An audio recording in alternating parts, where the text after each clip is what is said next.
భారతదేశంలోనే అతిపెద్ద శివలింగంగా పిలువబడుతున్న శ్రీ ఎండల మల్లికార్జున స్వామి సుమారుగా 20 అడుగుల పొడవు కలిగి ఉన్నదని స్థానికులు చెబుతుంటారు.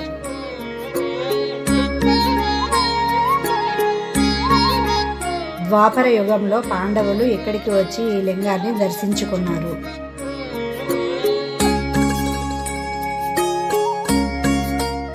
అర్జునుడు ఇక్కడ తపస్సు చేసుకున్నాడు. అందుకే ఈ లింగానికి ఎండల మల్లికార్జున స్వామి అని పేరు వచ్చింది. కార్తీక మాసంలో వచ్చిన భక్తులందరూ ఈ కోనేరులో దీపాలు వదులుతూ ఉంటారు. ఈ కోనేరులో సీతమ్మ స్నానం చేసింది. అందువలనే ఈ కోనేరుకి సీతమ్మ కోనేరు అని పేరు వచ్చింది. ఇక్కడికి కొంచెం దూరంలో సీతమ్మ వారి పాదముద్రలు కనిపిస్తూ ఉంటాయి. ఈ కోనేరులో స్నానం చేసినట్లయితే చర్మ వ్యాధులు తొలగిపోతాయని ఇక్కడ ఉన్న ప్రజలు చెప్తుంటారు.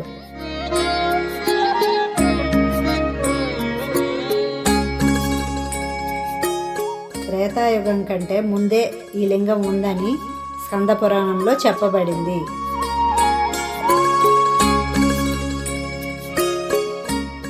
ఈ శివలింగాన్ని తాకిన గాలి ప్రజలకు తాకడం వల్ల అనారోగ్యాలు తొలగిపోతాయని ఇక్కడ ప్రజలు చెప్తున్నారు. ఇక్కడికి భక్తులు కార్తీక మాసంలో శివరాత్రి వేళల్లో ఎక్కువ దర్శించడానికి భక్తులు వస్తూ ఉంటారు. మరో కార్తీక కైలాసం అని కూడా అంటారు.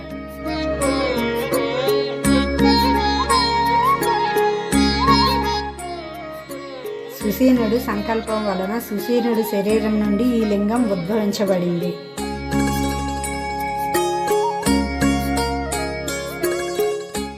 రావి వలస వచ్చిన భక్తులందరికీ శ్రీ ఎండల మల్లికార్జున స్వామి ఆశీస్సులు ఉండాలని ఆశిస్తున్నాము.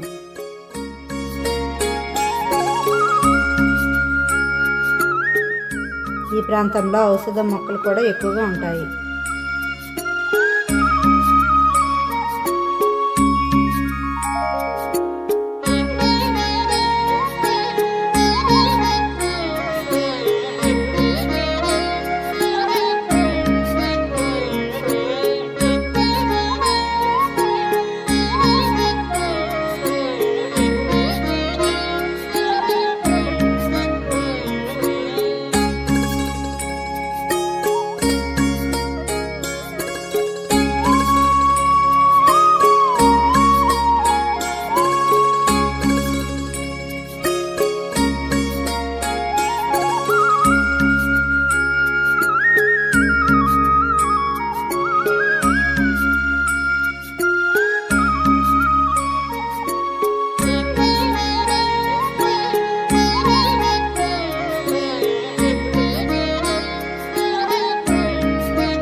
మరిన్ని వీడియోల కోసం మా ఛానల్ని లైక్, షేర్, సబ్స్క్రైబ్ చేయండి.